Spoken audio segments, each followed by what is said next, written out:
Many tourists are drawn to Boston as a theme park for history, but many of us who live here take the material legacy of that history for granted. Our guest will try to change that by reminding us how much a part of that legacy, the Old South Meetinghouse, reflects the generosity and vision of a historic figure in her own right, Mary Hemingway.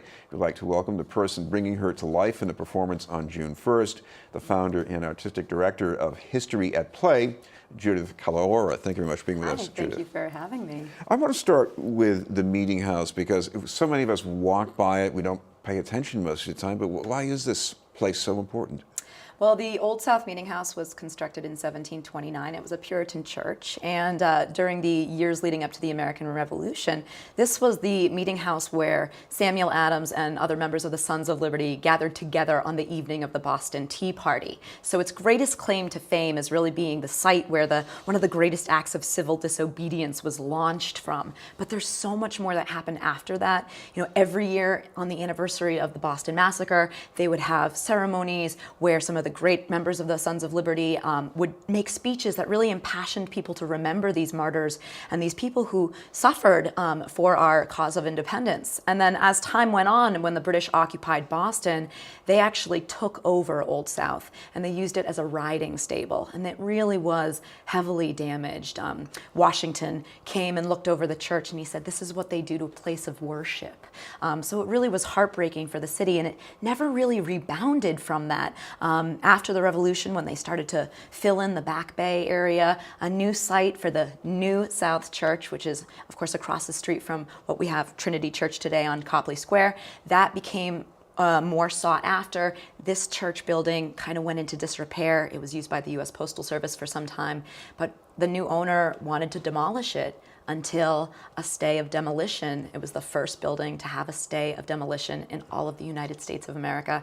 And then Mary Hemingway gave $100,000 to save the building. Now, a lot of people might say, okay, so she's a rich person who gives some money, but there's more to it. The story than that. Yeah. What's interesting is they had created this group, or this preservationist group, and they found that there were only men on this committee.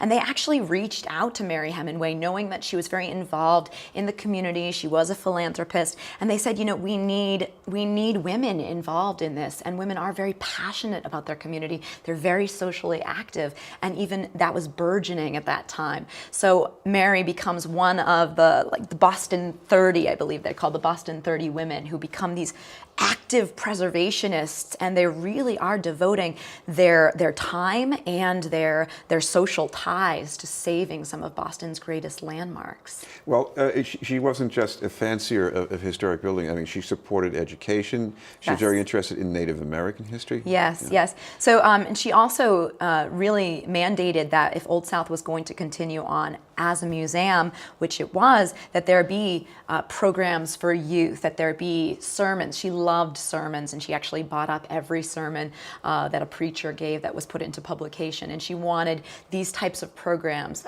for youth, for scholarships, to be mandated in the Old South sort of programming that they offered as a living history museum and as a museum for our people.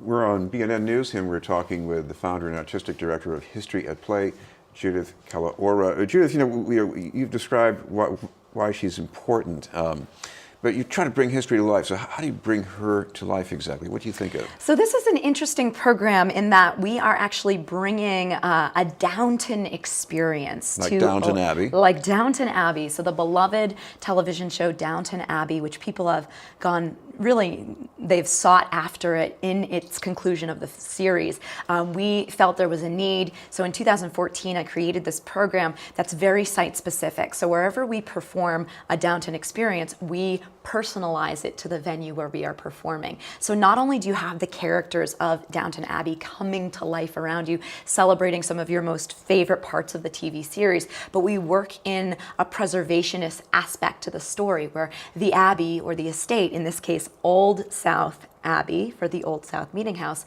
might be lost unless we have a benefactor that we can find to help save it. In this case, the benefactor happens to be Mary Hemingway, who will, I won't say too much, perhaps maybe come to the aid of the folks who are celebrating in the Downton Experience. Well, Chris, one of the things that engages people in a show like Downton Abbey is that the people who really, I guess, hold the key to the tradition and really respect it, almost set the standard. They're not the nobility, they're the people downstairs doing the work.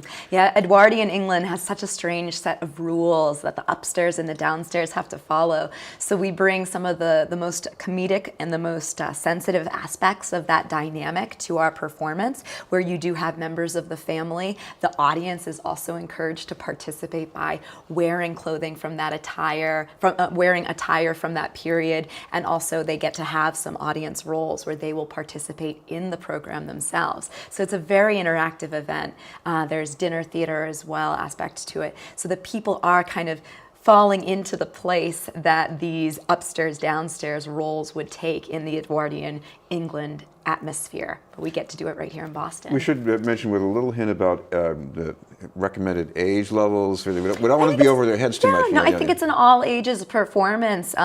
It's definitely got, there's lots of fun for all to do. Most of the audience roles would be played by adults, but adults are welcome to bring children. I think 9 or 10 will be able to enjoy it. Younger than that, it might be a little above them. Finally, we should mention people want to find out more about getting to this. What's the best place to do that? So tickets are available on brownpapertickets.com. Just search Old South Abbey and it will immediately come up. And it's Thursday, June 1st. Doors open at 6:15 p.m. and the performance begins at 7.